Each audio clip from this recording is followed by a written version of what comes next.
pourquoi faudrait-il vacciner les enfants, Jean-Michel Claverie?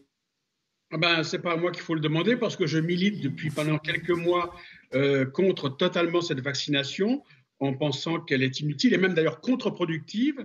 Je ne comprends pas, par exemple, que dans des classes de maternelle ou dans des classes d'enfants très jeunes se déclare un cas de Covid positif. Donc, en général, l'enfant est à peine malade ou il a le nez qui coule. On ferme la classe. À mon avis, ce qu'il faudrait faire, c'est garder la classe, laisser les enfants faire leur immunité naturelle avec cette maladie extrêmement bénigne, et ça rajouterait à la population française toute une fraction de jeunes qui seraient immunisés et qui seraient immunisés de manière probablement plus efficace que par le vaccin, parce que probablement de plus longue durée et plus résistante aux variations parce qu'elle est dirigée contre la totalité du virus. La totalité du virus, ce n'est pas seulement une seule protéine vaccinale.